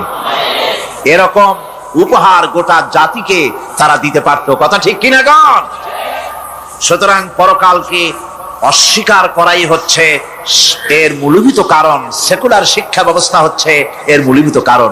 এই জন্য কোরআনে কারীম আল্লাহ পাক বলছেন, লাইসাল বিররা আন তুওয়াল্লু ওয়ুজুহাকুম কিবালাল মাশরিকি ওয়াল মাগরিব, পূর্ব পশ্চিমে কয়বার মাথা ঘুরালা, এইটাই তোমার পুণ্যবান সৎ কাজ হওয়ার এটা নমুনা নয়। প্রকৃতপক্ষের সৎ কাজ হচ্ছে আল্লাহ বিশ্বাস করা এবং পরকালে বিশ্বাস ভিত্তিক জীবন গড়া। ওই কাফেরেরা বলতো, وقالوا ما هي إلا حياتنا الدنيا نموت ونحيا وما يهلكنا إلا الدهر। আল্লাহ রাব্বুল আলামিন বলেন, এই কাফেররা বলতো দুনিয়ার জীবনটাই তো আসল জীবন, আমরা মরবো না, আমরা এখানেই থাকবো, এই জীবনটাই হলো আসল জীবন, এখানেই বাঁচবো, এখানেই মরবো, আমরা পরকাল বলে কোনো জিনিস নাই, আমাদের কোনো ওঠা লাগবে না, যা কিছু হয় যুগের আবর্তন ছাড়া কিছুই হয় না। শুধু তাই নয়, এই প্রশ্ন কাফেরদের মনের ভিতরে মারাত্মক আকার ধারণ করলো। তারা বলল, আইযা মিতনা ওয়া কুন্না তুরাবান যালিকা রাজউম বাঈদ, আমরা মাটির সাথে মিশে যাব, আমরা মরে যাব, মাটির সঙ্গে মিশে যাব, তারপরে আমাদেরকে জীবিত করা হবে, এটা তো জ্ঞান বহির্ভূত কথা, এটা তো মাথায় ঢোকে না, কথাটা কেমন? তারা এভাবে অনেক প্রশ্ন করত। ফাকালু আইদা কুন্না ইযামান ওয়া রুফাতান আইন্না লামাবউসুনা খালকান জাদীদা, আমরা মরে যাব, গলে যাব, পচে যাব, হাড্ডি গুড্ডি মাটির সাথে মিশে যাবে, এরপরে আমাদেরকে নতুন করে সৃষ্টি করা হবে, এটা জ্ঞান বহির্ভূত কথা, এটা মাথার মধ্যে আসে না।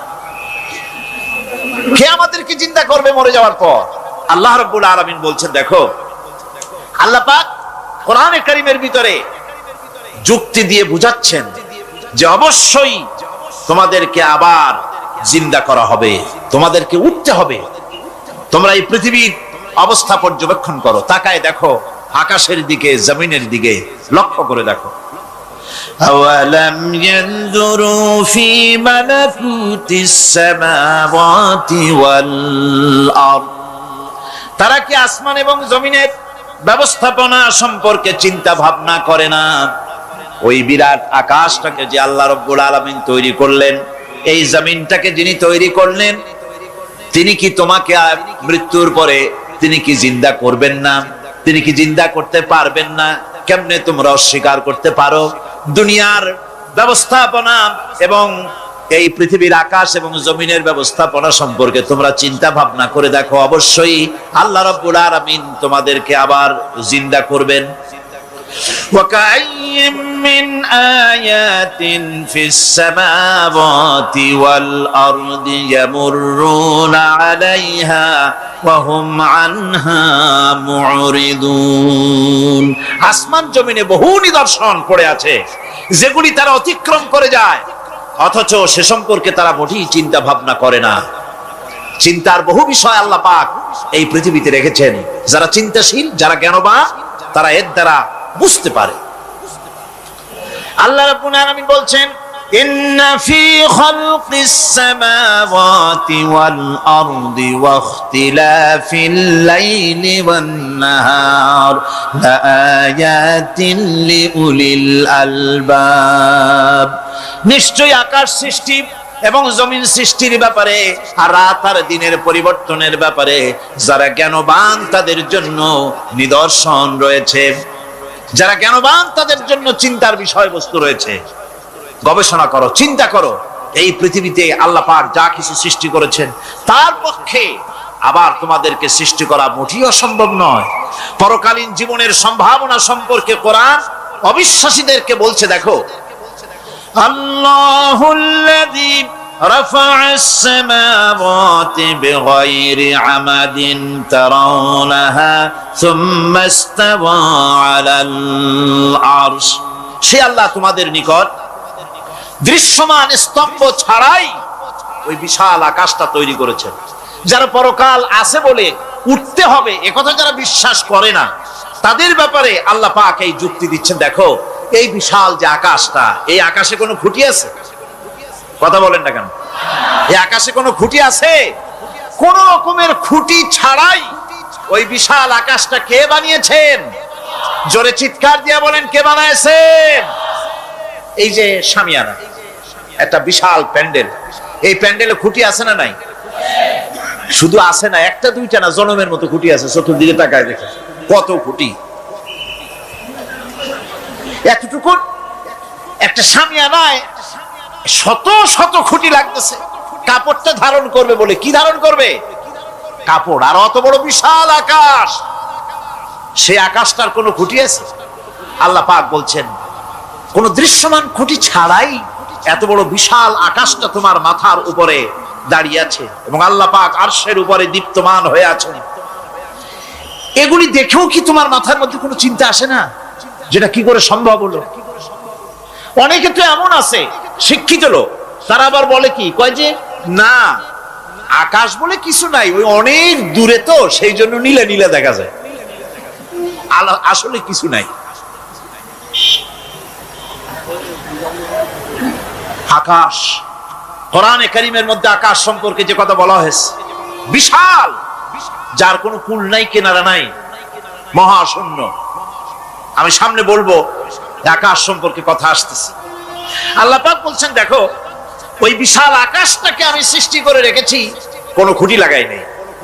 তোমার মতো একটা ছোট্ট মানুষ সৃষ্টি করেছি, মরে যাওয়ার পর মাটির সাথে মিশে যাবা, আবার তোমাকে যে আমি উঠাবো, এ ব্যাপারে তোমার চিন্তার মধ্যে দুর্বলতা আসলো কেন যে সেই আল্লাহ রাব্বুল আলামিন তোমাকে উঠাতে পারবেন না? وسخر الشمس والقمر كل يجري لأجل مسمى। তিনি চন্দ্র সূর্যকে আজ্ঞাবর্তী করেছেন, প্রত্যেকেই তার নির্দিষ্ট সময় সীমা মতো চলাফেরা করতেছে। তুমি তো ছোট একটা মানুষ, অত বড় বিশাল সূর্যটা, বিরাট চন্দ্রটা সব গতিমান, আল্লাহর হুকুমে সব চলাফেরা করতেছে, কত ঠিক কিনা? এই সবগুলি আল্লাহ রাব্বুল আলামিন দুনিয়ার মানুষের সামনে তুলে ধরেছেন। তাকায় দেখো, নজর করে দেখো, এই সুন্দর করে জমিন ও আসমানকে সৃষ্টি করেছি, চাঁদ সূর্যকে সৃষ্টি করেছি। এবার লক্ষ্য করো, আনতুম আশাদ্দু খালকান আমিস সামাউ বানাহা। তোমাদের সৃষ্টি করা বেশি কঠিন না ওই বিশাল আকাশটাকে তৈরি করা বেশি কঠিন? কোনটা বেশি কঠিন?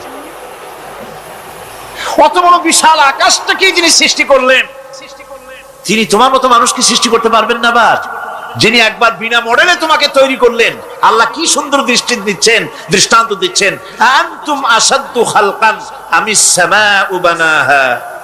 তোমারে কঠিন তৈরি করা বেশি কঠিন, ওই বিশাল আকাশটাকে বেশি তৈরি করা বেশি কঠিন? অত বড় বিরাট জিনিসটাই তো আল্লাহ তৈরি করে ফেলেছেন, বিশাল আকাশ, মহাশূন্য। আর সেই মহাশূন্যের তুলনায়, মহাবিশ্বের তুলনায় পৃথিবী কত ছোট। আমাদের সবচাইতে কাছে। বিজ্ঞানীরা হয়রান হয়ে যাচ্ছে আকাশের চিন্তা করে, মহাকাশ চিন্তা করে ক্রমান্বয়ে হয়রান হয়ে যাচ্ছে।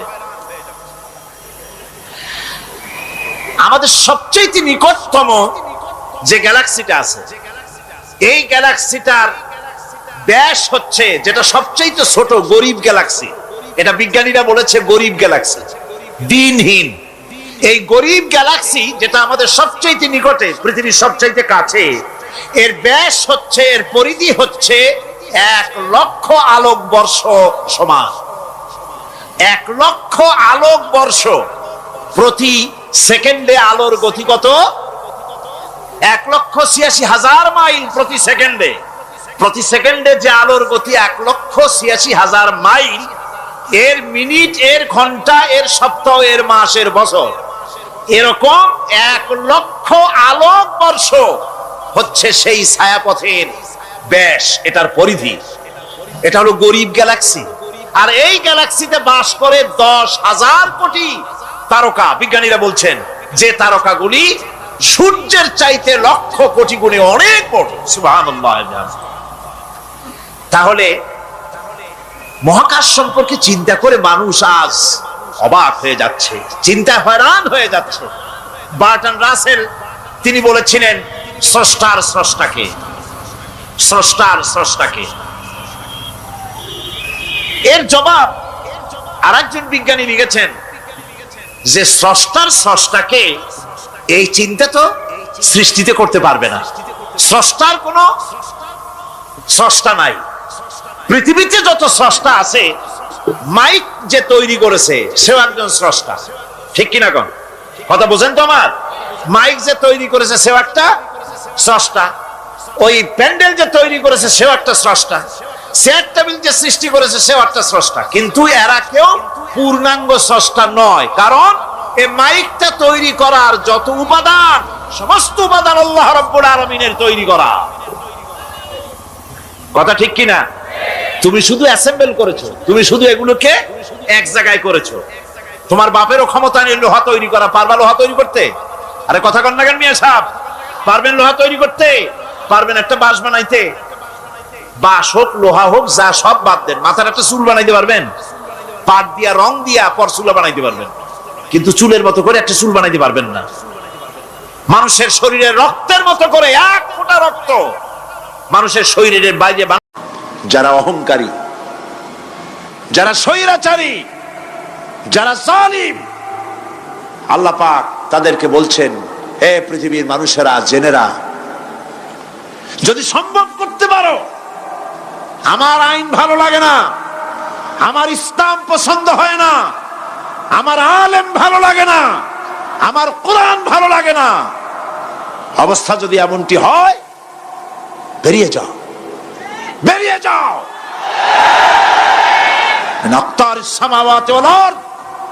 আমার সার্বভৌমত্বের ভেতর থেকে, আকাশের নিচের থেকে, জমিনের উপর থেকে বেরিয়ে যাও।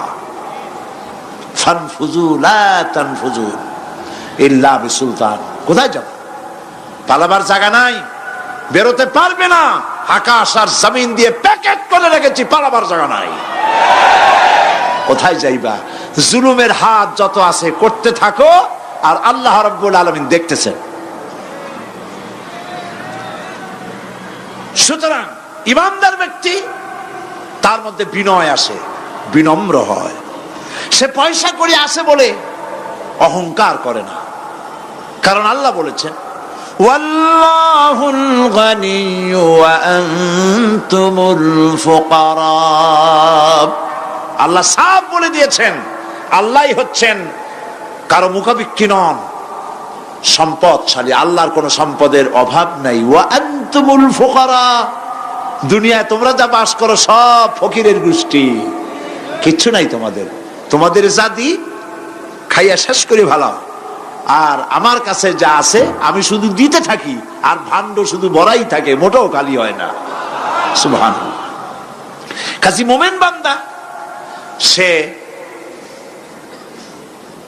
অর্থ এবং বিত্তের অহংকার করে না, বিদ্যার অহংকার করে না। অর্থ বিত্ত কত আছে তোমার, কয় টাকার মালিক? আল্লাহ যদি ইচ্ছে করেন, ব্রেনের ভিতরে যদি টিউমার ঢুকায় দেন, ব্রেনের একটা নার্ভ আর একটা নার্ভের সাথে জড়ায় দিবেন, জায়গা হবে কোথায়? হেমায়তপুর। হেমায়তপুর কোথায়? কাছেই, পাবনা। সুতরাং আল্লাহ পাক ইচ্ছে করলে এটা করে দিতে পারেন, পারেন না? খুব করতে পারেন। হার্টের ভেতরে ক্যান্সার দিয়ে দিতে পারেন। 14 গোষ্ঠী বিক্রি করলো, ডাক্তারের পয়সা হবে না, পারেন না আল্লাহ পাক? পারেন কি না? পারেন। সেই জন্য যত বড় ধনী হোক, পয়সার মালিক হোক, আল্লাহর উপর ঈমান আনলে পরে যে গুণটা হয়, সে অহংকারী হয় না, বিনয়ী হয়। আল্লাহ রাব্বুল আলামিন কোরআনে কারীমের ভিতরে বলে দিয়েছেন, লিল্লাহি মা ফিস সামাওয়াতি ওয়া মা ফিল আরদ। যারা সামান্য একটু রাজত্ব পাইয়া ছোট্ট ছোট্ট একটা দেশের প্রেসিডেন্ট, প্রধানমন্ত্রী, কি হনুরে, এরকম একটা ভাব। আর্মি হাতে, বিডিআর হাতে, পুলিশ হাতে, যা খুশি তাই করি না। আল্লাহ পাক বলছেন লিল্লাহি মা ফিস সামাওয়াতি ওয়া মা ফিল আরদ, আকাশ আর জমিনের একচ্ছত্র মালিকানা কার? চিল্লায় বলুন আল্লাহ পাকের।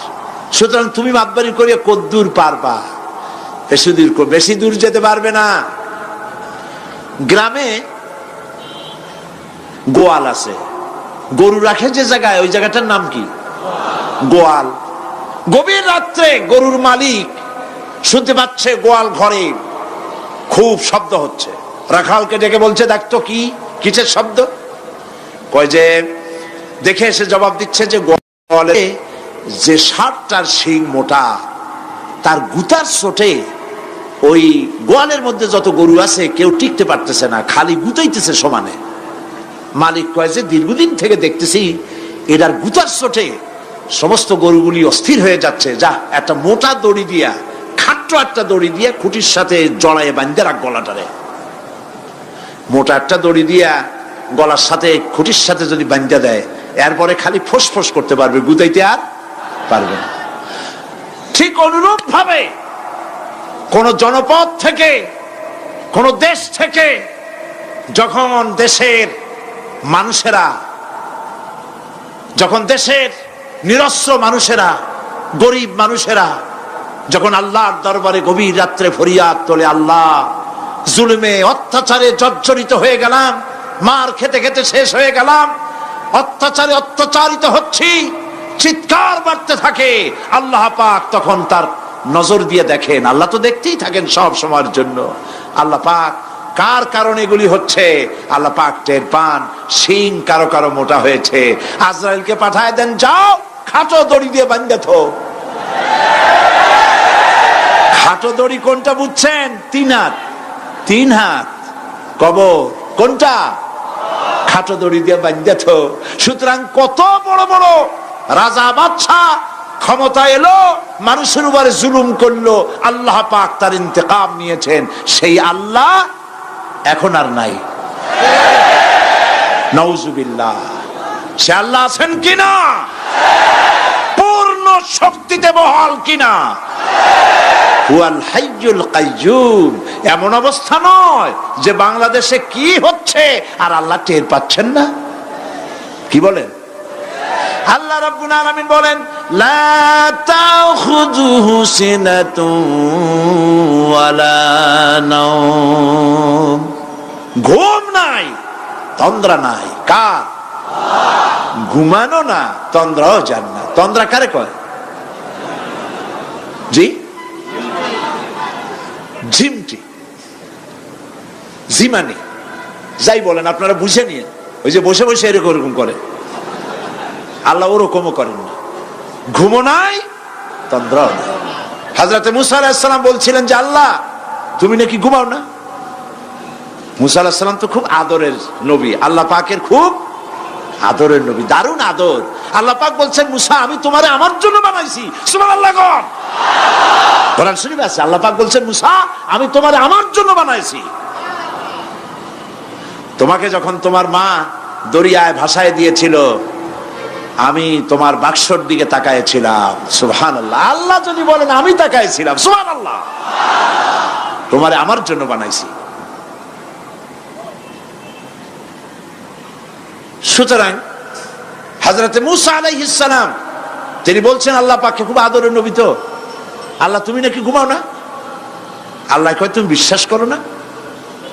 হযরত মুসা আলাইহিস সালাম বললেন, আল্লাহ অবশ্যই বিশ্বাস করি, তবে বুঝি না বিষয়টা কি, বুঝি না কেমনে না ঘুমাই পারে, বুঝি না। আল্লাহ আচ্ছা ঠিক আছে, তুমি যখন বিশ্বাস করছো তখন আর অসুবিধা নেই, বিশ্বাস না করলে মুসিবত ছিল। পয়গম্বর মানুষ, তাকে তো বলতেই হবে বিশ্বাস করি, তবে বুঝি না। আল্লাহ কয় ঠিক আছে, বিশ্বাস যখন করো আমি বুঝাই দেবো। নিয়ে আসো 1 গ্লাস পানি। 1 গ্লাস পানি নিয়ে আসলেন, দাঁড়ায় থাকো। মুসা আলাইহিস সালামকে আল্লাহ বললেন পানি নিয়ে দাঁড়ায় থাকো, আর ঘুমের আল্লাহ করলেন মুসারে ধর।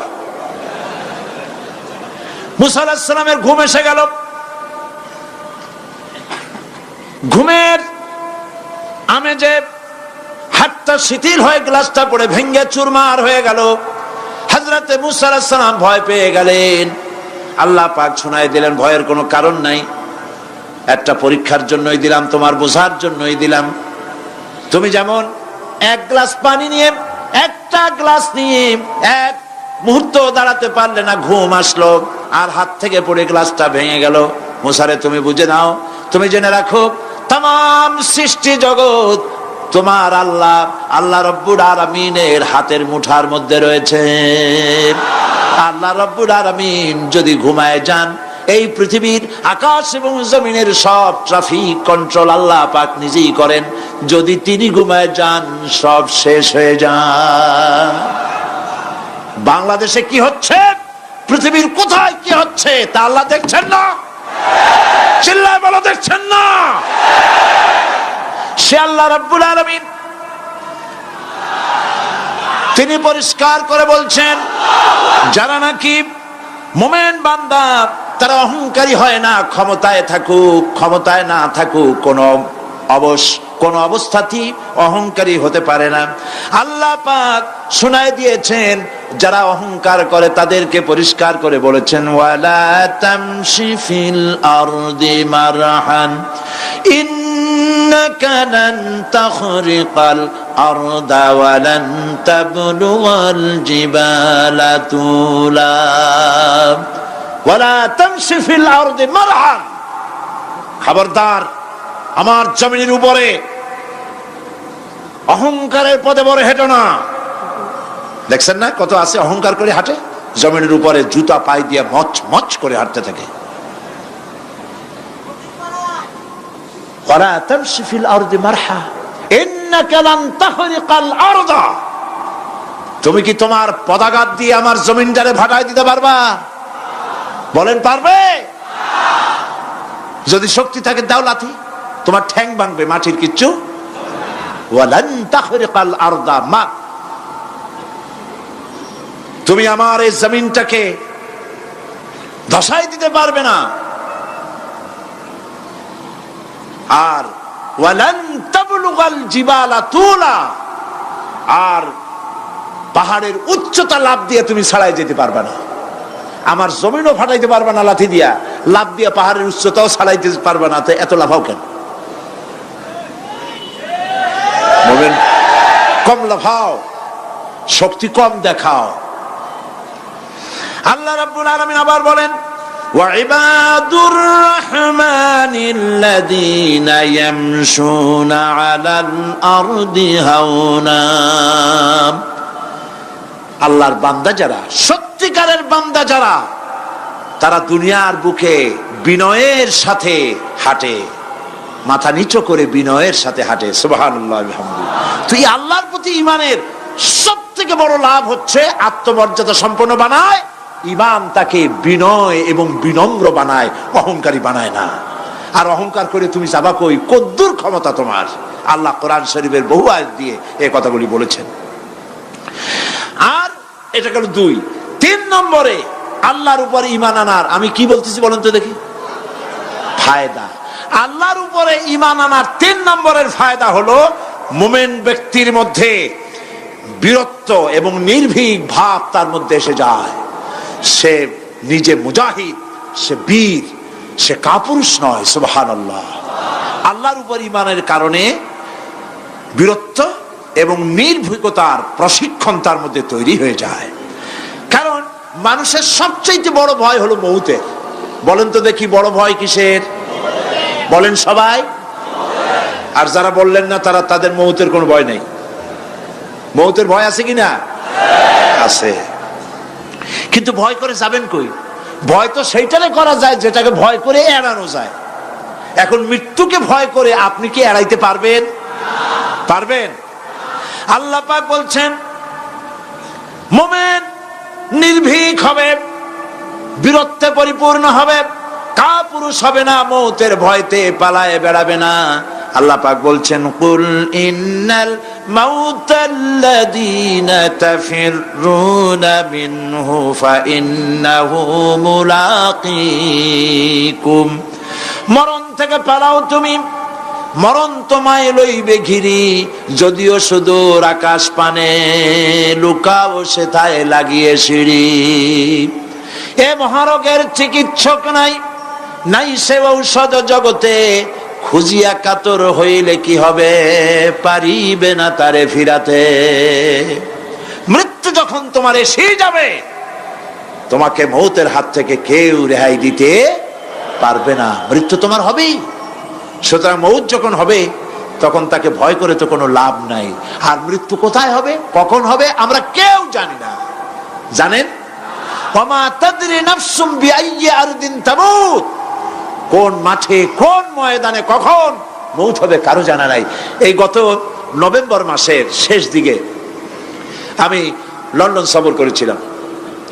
এক ভাইয়ের কাছে শুনলাম, আমি অবাক হয়ে গেলাম।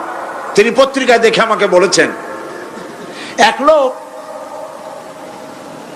8 তলা থেকে 8 তলা বিল্ডিং এর ছাদের উপর পড়ে গেছে। 8 তলা বিল্ডিং এর ছাদের উপর থেকে পড়িয়া তার কিচ্ছু হয় না, হাত পাও ভাঙে নাই, মরেও নাই, খালি কিছু চামড়া টামড়া ছিঁড়ে গেছে। তাড়াতাড়ি অ্যাম্বুলেন্স আসছে, অ্যাম্বুলেন্সে তাকে নিয়ে গেছে, হসপিটালে নিয়ে যাবে চামড়াগুলো সেলাই করে দেওয়ার জন্য। অ্যাম্বুলেন্সে উঠাইয়া তাড়াতাড়ি অ্যাম্বুলেন্স আসছে। দরজা যেভাবে লাগাইছে, দরজাটা ভালোভাবে লাগে নাই। দেখেন নাই মাইক্রোবাসে বা অ্যাম্বুলেন্সে অনেক সময় দরজা এরকম মারার পরে অনেক সময় লাগে না, যার জন্য ড্রাইভার বলে যে দরজাটা ভালো করে লাগায় নাই। ঠিক না? দরজাটা ভালো করে লাগে নাই। সামনে চলতে গিয়ে এই গাড়িটার ব্রেক কষতে হয়েছে ড্রাইভারের কোনো কারণে। যেই না ব্রেক কষেছে, আর অমনি দরজা যেটা লাগছিল না ভালো করে, দরজাটা খুলে গেল। আর রুগীটা 8 তলা কাছে পড়ছিল, ওইটা ছিল পাশে, সে ছিটকে গিয়ে রাস্তায় পড়লো। আর একটা বাস সামনের থেকে এসে মাটিতে তাকে চ্যাপ্টা করে দিয়ে চলে গেল। শুনিয়া আমার মুখ থেকে বেরিয়ে গেল আল্লাহু আকবার। বলেন আল্লাহু আকবার। কি আল্লাহ পাকের কি প্রচন্ড ক্ষমতা, কি ইচ্ছা তার। মৃত্যুর জন্য সময়ও লাগবে, জায়গাও লাগবে, দুটো জিনিস এক হতে হবে। আল্লাহর যাকে যে মৃত্যু দিবেন, মৃত্যুর জন্য সময় এবং জায়গা দুটোর কম্বিনেশন হতে হবে। 8 তলা থেকে পড়বে ঠিক, কিন্তু মরবে না। আজরাইল অপেক্ষা করতেছে রাস্তায়, বাস আসবে যখন। 8 তলা থেকে পড়লো, অবিশ্বাস্য ভাবে লোকটা বেঁচে গেল। আর হসপিটালে তার যাওয়া হলো না। গাড়ির দরজা খুললো, রাস্তা দিয়ে পড়লো, আজরাইল দ্রুত তার কাম সেরে চলে গেল। সুতরাং মোমেন ব্যক্তি আল্লাহর উপর ঈমান আনার কারণে দুর্জয় মনোবল সৃষ্টি হয়। কাপুরুষ জীবনে কয়েকবার মরে। সাইকেলের টায়ার বাস্ট হয়েছে শুনে বেহুশ হয়। তারপরে ট্রাকের টায়ার বাস্ট হয়েছে শুনলে কানের তলা ফেটে যায়। বোম বাস্ট হয়েছে আওয়াজ শুনে হার্ট ফেল করে। পাতিশিয়ালের ডাক শুনলে কোনো হুশই থাকে না। এই হচ্ছে কাপুরুষদের কাজ। আর ইমানদার ব্যক্তি এগুলি পরোয়া করে না। তার জানা আছে যে আমার নির্ধারিত সময়ের এক মুহূর্ত আগে আমার মৌত হবে না। তো মৌত যখন আমার জন্য অবধারিত, দুনিয়ায় আসছি যখন, মৌত যখন হবেই, সেই মৌত বিড়ালের মতো হোক তা কি চান? পাতিশিয়ালের মতো হোক তা কি চান? আমি তো বলি যে বিড়ালের মতো 500 বছর বেঁচে থাকার কোনো লাভ নাই। সিংহের মতো 5 মিনিট বাঁচুন। মির্জাফরের মতো 50 বছর বেঁচে থাকায় লাভ নাই। খালিদ বিন ওলীদের মতো, সিরাজউদ্দৌলার মতো বেঁচে থাকুন।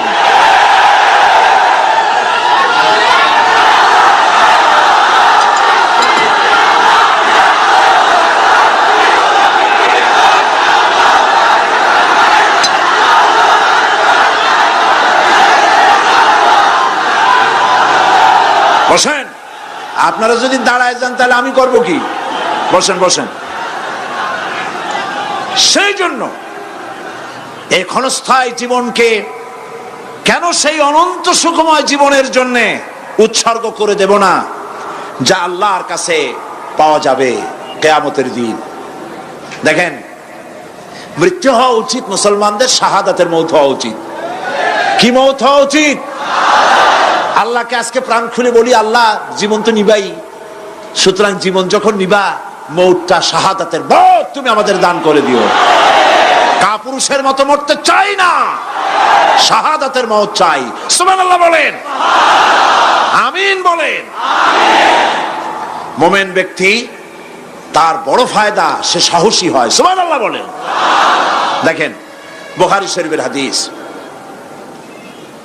যুদ্ধের জন্য, বদরের যুদ্ধ, হুজুর সাল্লাল্লাহু আলাইহি ওয়াসাল্লাম সৈন্যদেরকে রিক্রুট করছেন, কিন্তু কথা বলতে গিয়ে রাসূল করিম সাল্লাল্লাহু আলাইহি ওয়াসাল্লাম দাওয়াত দিচ্ছেন, কিন্তু মনে মনে চিন্তাও করছেন যে সামান্য কিছু লোক, অস্ত্রপাতি কম, এই জিহাদের অবস্থাটা তারা কিভাবে নেবে।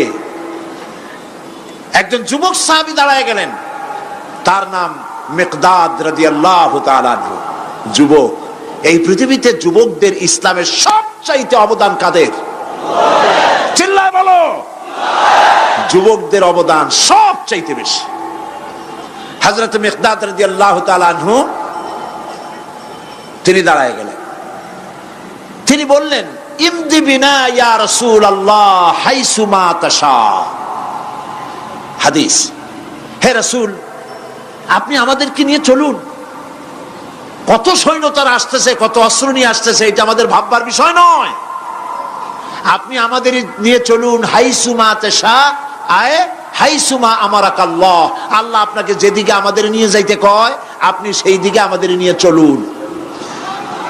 ইন্না লা নাকুলু লাকা কামা ক্বালা বনু ইসরাঈল লি মূসা আলাইহিস সালাম, ইযহাব আনতা ওয়া রাব্বুকা ফাকাতিলা ইন্না হাহুনা কাঈদুন। অর্থাৎ, হে রাসূল, আমরা বনি ইসরাইলের মতো বলবো না। শোনেন, আমরা বনি ইসরাইলের মতো বলবো না যে মূসা তুমি এবং তোমার আল্লাহ এই দুইজনে গিয়ে ফেরাউনের বিরুদ্ধে যুদ্ধ করো, আমরা যাবো না, আমরা এখানে বসে থাকবো। এই কথা আমরা বলবো না। আমরা মূসা আলাইহিস সালামের উম্মত নই, আমরা মুহাম্মদ সাল্লাল্লাহু আলাইহি ওয়াসাল্লামের উম্মত। বরং আমরা বলবো, বাল ইযহাব আনতা ওয়া রাব্বুকা ফাকাতিলা ইন্না মাআকুমা মুকাতিলুন। বরং আমরা বলবো, আপনি চলুন,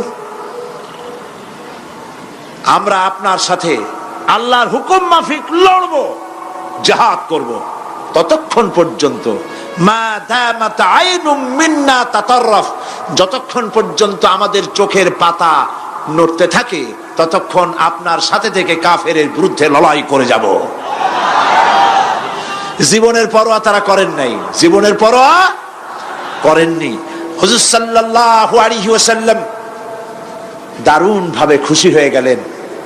হুজুর হেজিটেট ফিল করছিলেন যে এই সামান্য কিছু লোক, অস্ত্র নাই, পাতি নাই, এতগুলি লোকের বিরুদ্ধে যুদ্ধ করতে যাবে। যুবকের মুখে এই কথা শুনে হুজুর দারুণ খুশি হলেন। আল্লাহর নবী বললেন, কুমু বিনা ইলা জান্নাতিন, জান্নাতুন আরদুহা কারদিস সামাওয়াতি ওয়াল আরদ। ও সাহাবীরা, তোমাদের মনোভাব যখন এই, তোমাদের মানসিকতা যখন এই, চলো আমার সাথে বেহেশতের দিকে, সেই জান্নাতের দিকে যেই জান্নাত আল্লাহর আকাশ আর জমিনের চাইতে অনেক প্রশস্ত। চলো আমার সাথে বেহেশতে, সুবহানাল্লাহ, চলো আমার সাথে জান্নাতে। ফাকামা উমাইর বিন হামাম ওয়া কানা ইয়াকুলু তামার। হযরত উমাইর নামক একজন যুবক দাঁড়ায় গেলেন এবং তিনি হাতে কতগুলি খরমা ছিল, সেই খরমাগুলি তিনি চিবোচ্ছিলেন। রাসূলুল্লাহর বক্তৃতা শুনতেছিলেন আর খরমা চাবাচ্ছিলেন। খরমা চাবান, বিচিগুলি ফেলে দেন, এভাবে করতেছেন, হাতে কতগুলো খরমা। হযরতে উমাইর বলছেন, ওয়াকালা বাখ বাখ, অর্থাৎ আয় আযমাহু আয় আহসানাহু, হে রাসূল আপনি কি সুন্দর কথা বললেন। আপনার সাথে লড়াই করতে যাব কাফেরদের বিরুদ্ধে, সেই লড়াই করলে এমন বেহেশত পাবো যে বেহেশত হবে আকাশ আর জমিনের চাইতেও প্রশস্ত। তাহলে ওয়াল্লাহি হাত্তা আকুলাহুন্না ইন্নাহা লাহায়াতুন তাবিলা, তাহলে আমার হাতে যে খরমাগুলি আছে এই সমস্ত খরমাগুলি খেতে গেলে কিন্তু অনেক সময় লেগে যাবে। এত সময় বেহেশতে যাওয়ার জন্য আমি তো তর সহ্য করতে পারবো না। ফারামাবিহীন হাতের সব খরমা ফালাই দিলেন, যুদ্ধে ঝাঁপায় পড়লেন। অনেকক্ষণ কাফেরদের বিরুদ্ধে লড়াই করে হযরত উমাইর শাহাদাত বরণ করলেন। রাসূলুল্লাহ তার লাশের কাছে গিয়ে আঙ্গুল দিয়ে ইশারা করে বললেন, ইন্নাকা মিন আহলিহা, উমাইর তুমি যেই বেহেশতে যাওয়ার জন্য খোরমাগুলি খাওয়ার সময় পাচ্ছিলে না, তাড়াতাড়ি করে খোরমাগুলি হাত দিয়ে ফেলে দিয়েছিলে, আমি আল্লাহ রাসূল আমি সাক্ষ্য দিচ্ছি অবশ্যই আল্লাহর সেই জান্নাত তোমার জন্য অবধারিত। মুমিন ব্যক্তি সে কখনো মৃত্যুর ভয়ে উদ্দেশ্য হাসিল থেকে চুপ করে বসে থাকে না। সে ভয় করে কেবলমাত্র কাকে? সে মৃত্যুর ভয়, মৃত্যু হবেই এবং আমার জন্যে বিশ্বাস রাখতে হবে, আমার জন্যে যদি কোনো বুলেট এর উপরে আমার নাম লেখা থাকে, পৃথিবীর সমস্ত মানুষ আমাকে পাহারা দিয়ে সেই বুলেট থেকে আমাকে রক্ষা করতে পারবে না। আর যদি কোনো বুলেটে আমার নাম লেখা না থাকে, সারা পৃথিবীর সমস্ত মানুষ বৃষ্টির মতো গুলি বর্ষণ করলেও একটি গুলিও আমাকে বিদ্ধ করতে পারবে না। এটার নাম হলো ঈমান। এটার নাম কি? এই ঈমান পেলাম কোথায়? কোথায় পেলাম? কোরআন শরীফে। কোথায় পেয়েছি? আল্লাহ রাব্বুল আলামিন বলেন, ওয়ামা হুম বিদরিনা বিহি মিন আহাদিন ইল্লা বিইজনিল্লাহ। একথা সুস্পষ্ট, আল্লাহর অনুমতি ব্যতিরেকে বান্দার কোনো ক্ষতি সাধন কেউ করতে পারে না। জোরে বলেন সুবহানাল্লাহ। কেউ কারো কোনো ক্ষতি করতে পারবে না। যেটা ক্ষতি যদি কিছু থাকে কিসমতে, ওটা তো মুকদ্দার ছিল, তকদির ছিল, সেটাই হবে, এর বাইরে কিছুই হবে না। সুতরাং মুমিন ব্যক্তি সে সাহসী হবে, সে কখনো চিন্তা করবে না মৃত্যুর ভয়ের। উদ্দেশ্য হাসিলের জন্য হয় শরীরের পতন, না হয় মন্ত্রের সাধন, ডু অর ডাই, সে আল্লাহর জন্য তার জীবন দিতে প্রস্তুত থাকবে।